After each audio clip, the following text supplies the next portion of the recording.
I thought it would be nice if I made a video where I list my top 10 Solitary Rambler films. Now, this may seem odd, me doing a top 10 of my own films, but whilst we've been in lockdown, it's giving me something else to do, and to be honest with you, this is something that I've been wanting to do for a long time anyway. Now, I should make it clear that this isn't the top 10 best walks I've done, or the best locations in which I've filmed. It is the films themselves, regardless of where they've taken place. I'm talking about the films that have really worked for me, where I've got everything right. So those with the most interesting content, where I've got the storytelling right, and most of all, where I've managed to compose a really great musical soundtrack. All those ingredients which have all combined together so well are the best films for me. For example, I filmed in some lovely locations, like here in the Peak District where I live. And there's the Lake District, which, of course, anybody who's been there will know that it's such a fantastic and beautifully scenic area. However, I don't feel that I necessarily made the best films in those places. There's nothing wrong with the films, but I just feel I made better films in other locations, and some locations of which are perhaps not as well known. Of course, you, the viewers, will probably choose a completely different top 10 to me. But this is the list of the 10 films of which I feel proudest. These are films that I can sit down and watch and enjoy myself.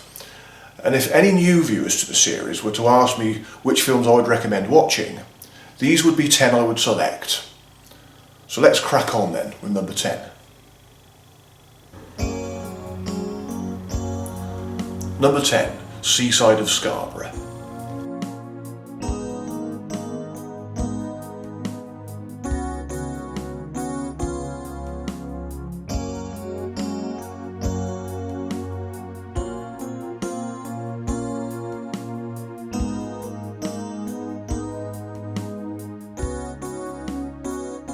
Now, this all started when I was due to be staying in the North York Moors in 2015. And I then decided to actually film in a couple of locations on the journey to the North York Moors, and one such place was Scarborough. I wouldn't normally have chosen to film a seaside resort, but Scarborough was a place I remember liking very much when I went on a holiday there as a 9-year-old. So I decided that would be a good reason to make a film there. I think what works for me in this film is because I visit some of the locations I remember from that holiday, and talking of the memories I had. My family always loved seaside resorts because we always used to spend more time in all the amusement arcades, and Scarborough was no exception. It was great. We used to play prize bingo. I always remember Granny particularly used to love the one-armed bandits, and I loved playing bingo and all the sort of grab-a-cuddly toy machines. But in the end, it was mainly the musical soundtrack which worked. I think I came up with a really pleasant piece of music, which I feel really carries the film. And the film perhaps wouldn't have been so interesting if I hadn't composed such a nice piece of music.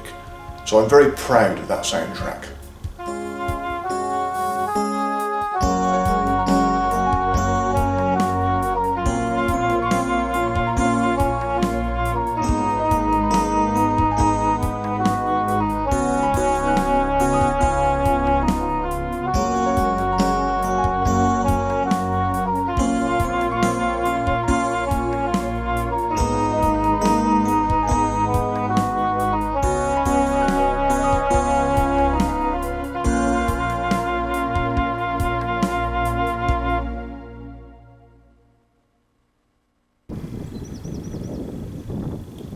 Number 9. Proud in Pendle. Well, that's where I'm heading for. Pendle Hill.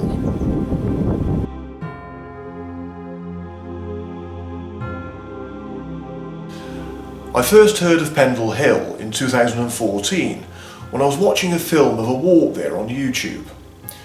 So I decided the following year I was going to make my own film around Pendle Hill. I bought a book of circular walks in Lancashire, and there was a walk to Pendle Hill in it, which was the one I decided to film for this.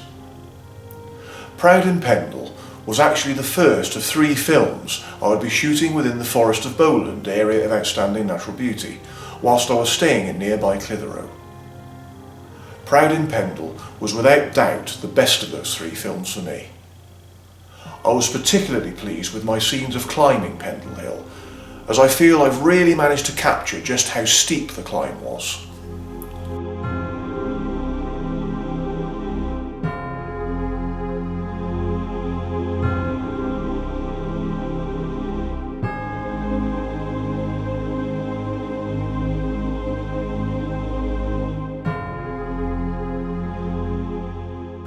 When it came to post-production, I decided that I wanted to have a dramatic soundtrack for all the scenes where I'm walking to and up Pendle Hill, and I felt that I came up with something pretty good in the end.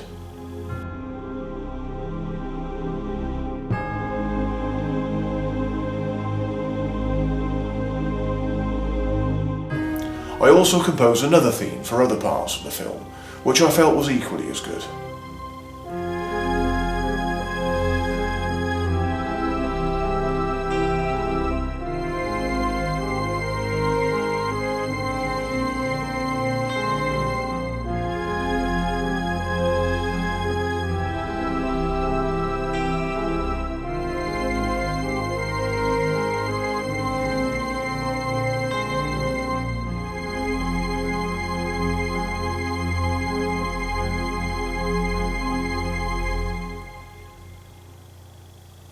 Number 8, Fair Weather in Festiniog. Towards the end of 2015, which was a fairly last-minute idea, I ended up spending a few nights in Snowdonia. I found a good deal for a few nights stay in a travel lodge in the area, so I thought that whilst I was staying there, I could make 3 films in the beautiful Snowdonia. The first would be in Harlech, the second in and around the Vale of Festiniog, and the third, which I was particularly excited about filming, was in the wonderful village of Portmeirion, which was the location used as the village in the 1960s series The Prisoner. So, once I'd finished post-production of all 3 films, I was very happy with my Portmeirion film. However, as great as I thought it was actually the second film, the one I had shot around the Vale of Festiniog, which I thought was the best of the 3. Again, with most of my favourite films, it was my musical score for this film which really worked for me. It was a beautiful location anyway, and there were points of interest like part of the Festiniog Railway, but the whole thing just really worked so well.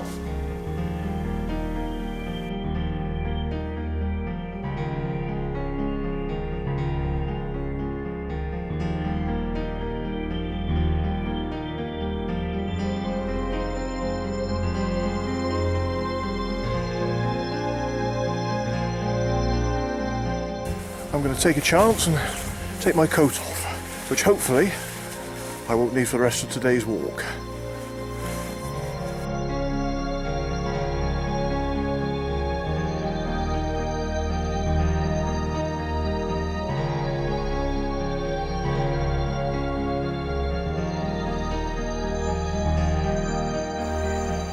Love it, I really do.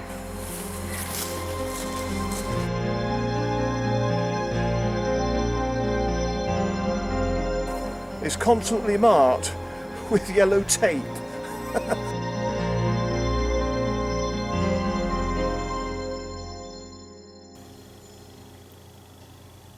Number 7, Natural Beauty of Nidderdale. Up to now, I've made a total of 9 films in the Yorkshire Dales, and my Nidderdale film is my favourite of the 9.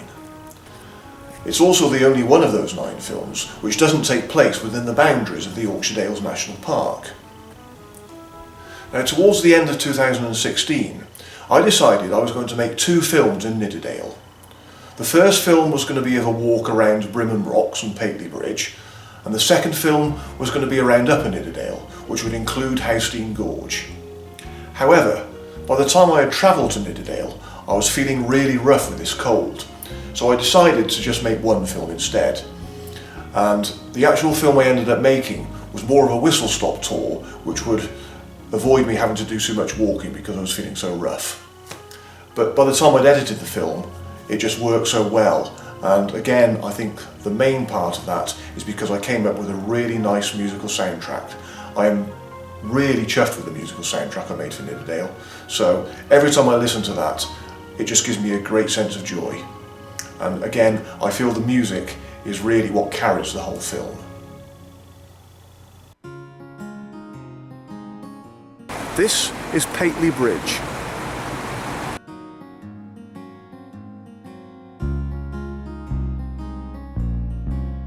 I'm liking Nidderdale.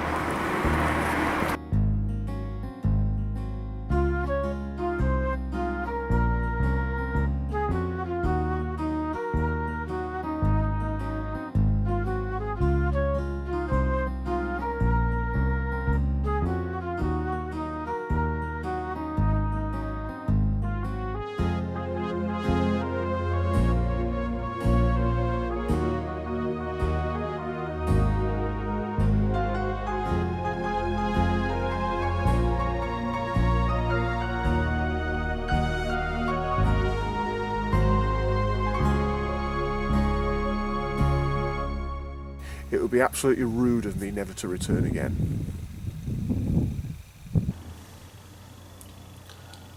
Number 6, Usk and Wentwood.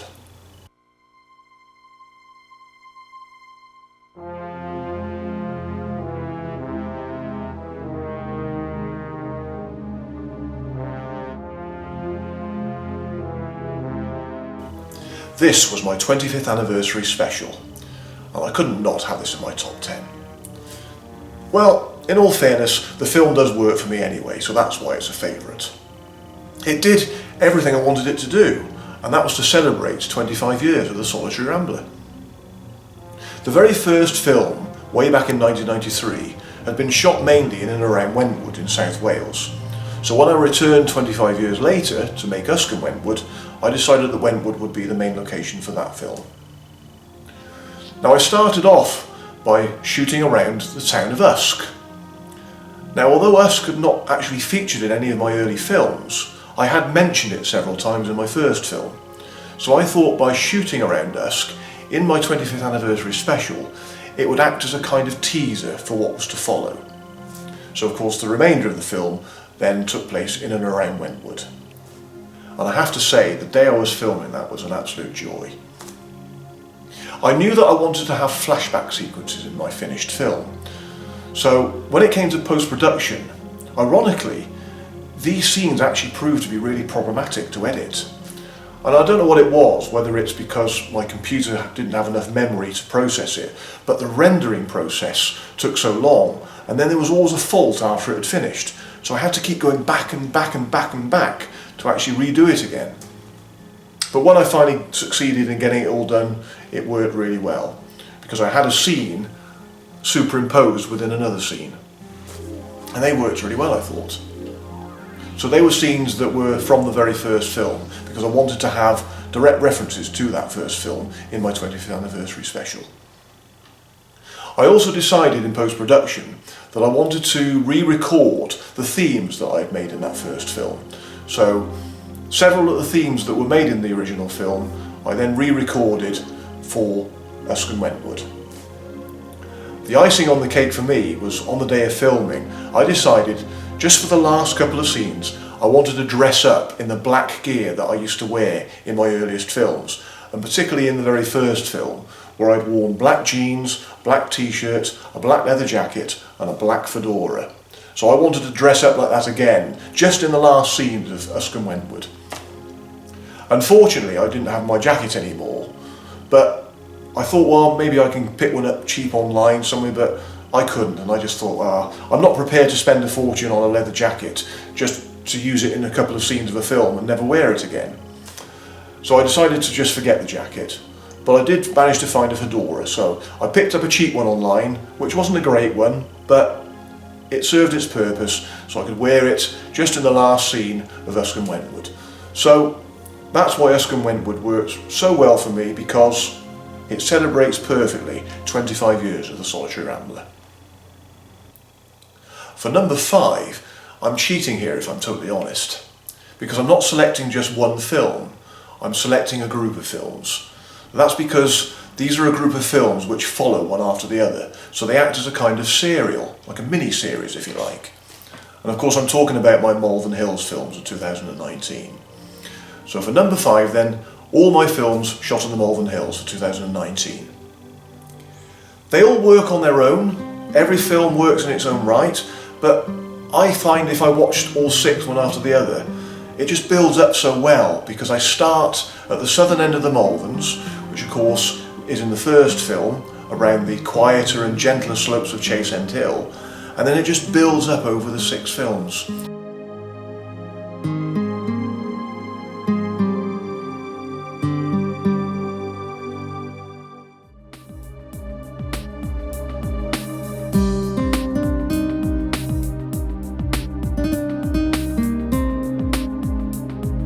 Well, that's Jubilee Hill. I've now got one more hill to do today. Perseverance Hill.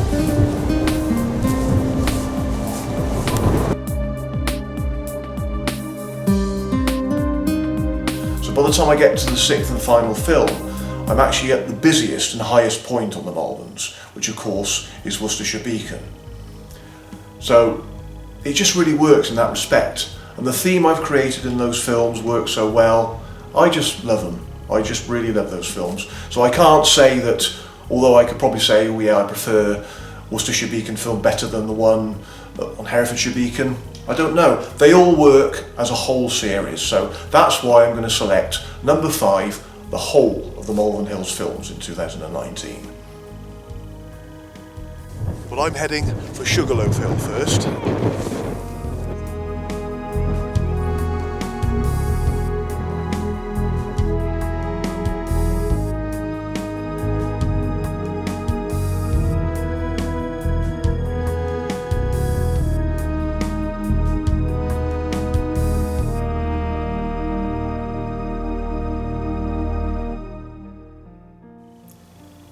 Number 4, Heritage of Haworth. In 2015, I started to make films in the South Pennines in West Yorkshire. And one such place I particularly wanted to film within the South Pennines was the beautiful village of Haworth. I had been to Haworth a couple of times in recent years and remembered how beautiful it was, but of course it's that wonderful iconic image down the main street which made me think, well, I've got to make a film here. I also discovered that Haworth and the surrounding area was used as a location in the 1970 film The Railway Children, so that was something else which attracted me to make a film there.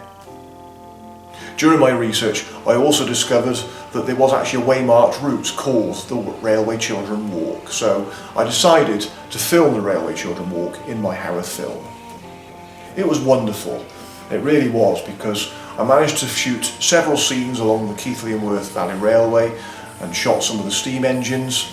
I shot many of the places that were seen in the Railway Children film, like the house where the Railway Children lived. There was the Bronte Parsonage, and just scenes on the main street in Haworth, and of course Oakworth Railway Station, which was seen a lot in that film. It was just an absolute joy to film. And then when it came to post-production, again, I think I probably just struck it lucky, but I managed to come up with a really nice musical soundtrack for the film. And particularly in the scenes in Haworth itself, I decided not to do too much narration so that you could hear the music more in the scenes. And I think I really did manage to come up with a beautiful soundtrack for Haworth. And the film as a whole, for me, is one of the few films that I've made which actually feels like I'm watching a mini movie. It's just the whole thing again blended together so well, where I've just got scenes where I've captured the steam engines going along the railway, even the scene where I managed to film a cockerel. It just all works so well and just adds up to making this film work for me. Just a really great film, even if I say so myself.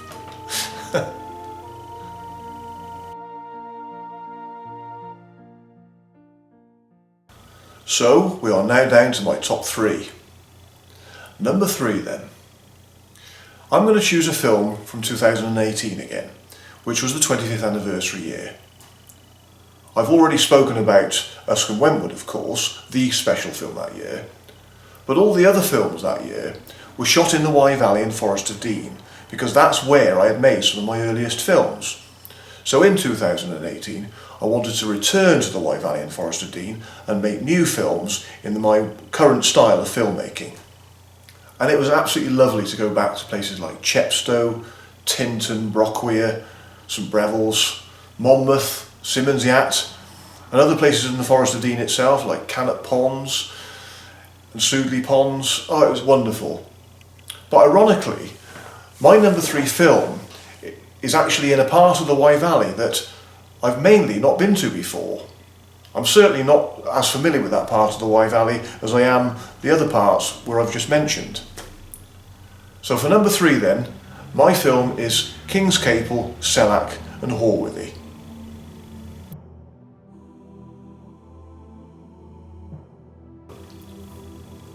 Now I started this film at Foy Bridge, one location that I had been to a couple of times in the past, but all the other places in this film I'm sure I've never been to at all before. The walk was between Kings Capel, Sellac and Horwithy, and I decided that because it was only a 5-mile walk, which was generally quite flat, it would be a fairly relaxing walk where I would have more time to go inside the churches.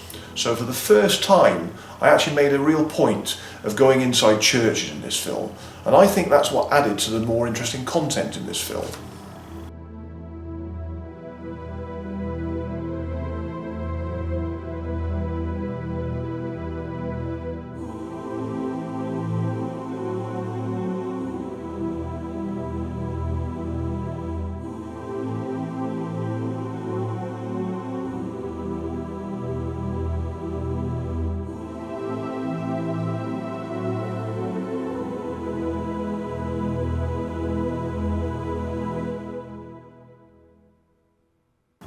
Of course, also the content was Foy Bridge, and of course there was Sellac Bridge, which I've never seen before, and that was really interesting to film. Wow, this actually wobbles more than Foy Bridge.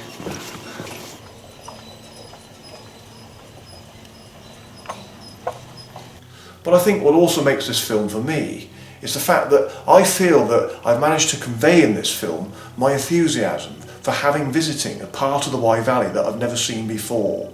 And that just really came across, I think, in this film. Just amazing. I'm loving this walk today, in a part of a Wye Valley that I've never actually been before. And there's more yet to see. And the music again, I think worked well in this film. It was quite a simple soundtrack for most part, but I think the music really complements this film really well. So yeah, number 3, Kings Capel, Sellac and Horwithy. Number 2.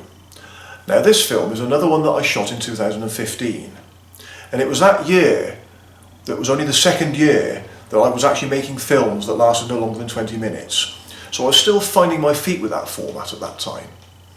So this film I consider one of my earliest successes in that style of filmmaking. So number 2, Homesteads of Home Firth. Well, I'm now going to descend the other side of Home Moss and leave the Peak National Park as I enter Pennine Country and the town of Home Firth. This was the very first film I shot in the South Pennines, and I thought it would be lovely to make a film in what they call Last of the Summer Wine Country. And of course, Home Firth was very much a focal point of that comedy series.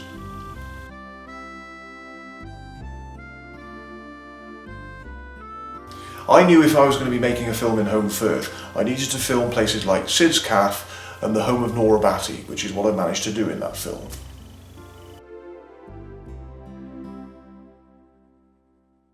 I also wanted to shoot a few scenes of the journey to Home Firth, so at the start of that film I show a sequence where I'm walking over Home Moss, the road which leads out of Derbyshire and down into the Home Valley where Home Firth is.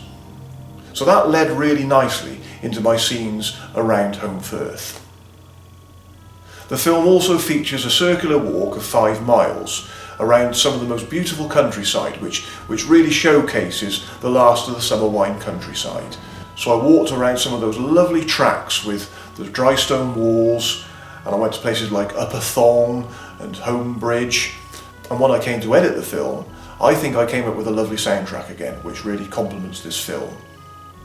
I had to play a few sections of the Last of the Summer Wine theme. So I did that on my keyboard, but very quickly I then turned that theme into my own theme, but keeping the Last of the Summer Wine flavour. And I was very proud of the theme that I came up with. So that theme you will hear throughout most of this film. So the whole film edited together with the content and my narration and the theme that I created for this film just works so well, and the whole film rattles along at a really good pace. So this really is one of my favourite films that I've done. And I'm pleased to say that up to now I've actually found that this is my highest viewed film on YouTube at over 18,000 views. So that is a real kick for me. So yeah, number 2, Homesteads of Home Firth. I'm descending into Home Bridge now, so from there I'll walk down the Home Valley and eventually back into Home Firth.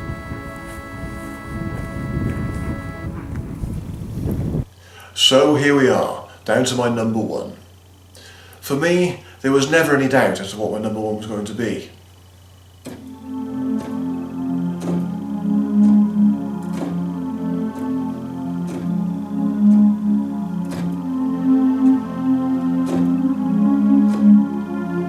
There's a clue here, as I use a snapshot from that film as my cover photo on my YouTube channel and my social media pages.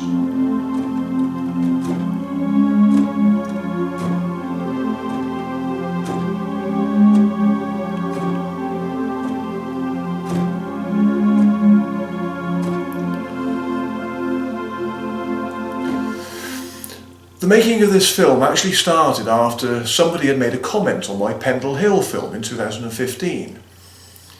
John, who wrote those comments, actually made a suggestion to me, the first person to do so. His words were, "I recommend Holcombe Hill near Ramsbottom. There's a tower on the hill with some interesting history, and I'm sure you'd make a great video." Well, I'd never heard of Ramsbottom or Holcombe Hill, so I googled them. When I discovered where they were, there was something a bit familiar about them. Probably because I'd once or twice driven along the nearby M66. So the tower that John had mentioned rang a bell. I decided that this would be a great place to film, and somewhere totally different. I ended up becoming more excited about making a film here than most other places I'd been to, long before I even went out to shoot it. When I was later working on the editing, I kept John's words in my head, "I'm sure you'd make a great video." So I just felt that I really had to raise my game with this film.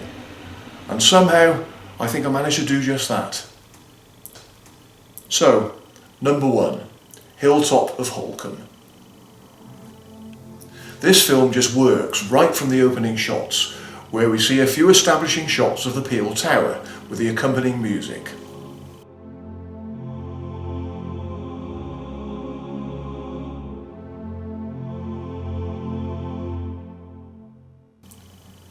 When I start the walk itself, I try to tease viewers with a few shots of the tower here and there, but keep the actual visit to it until the very end.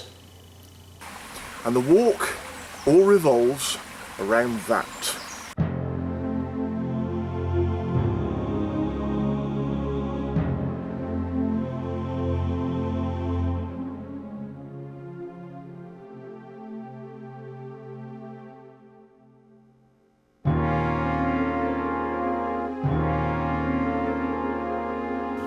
The walk itself is just a simple circular walk around the moor, but what I like about it is the fact that I know the tower is not going to be seen properly until the end.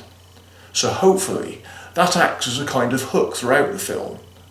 So when we finally do visit the tower, there's a real climax to the film.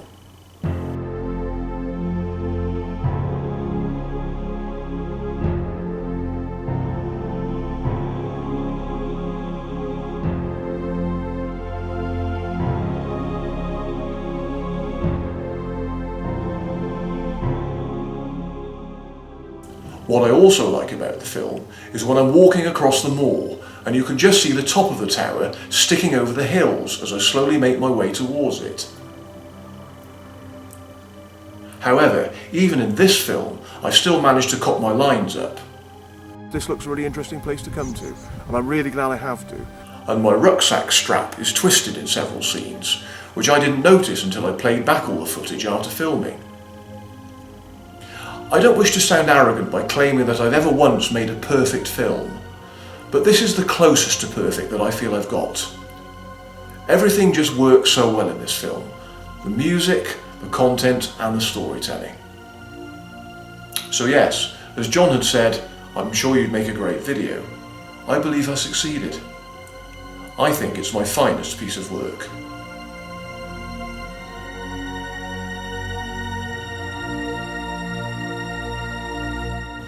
So out of 130 Solitary Rambler films that I've made up to now, these are my top 10. I'm sure that you would choose a different top 10 to me, but these films are the ones that have given me the greatest pleasure, and of which I am the proudest. So, thank you for watching, and keep safe as always. Bye for now.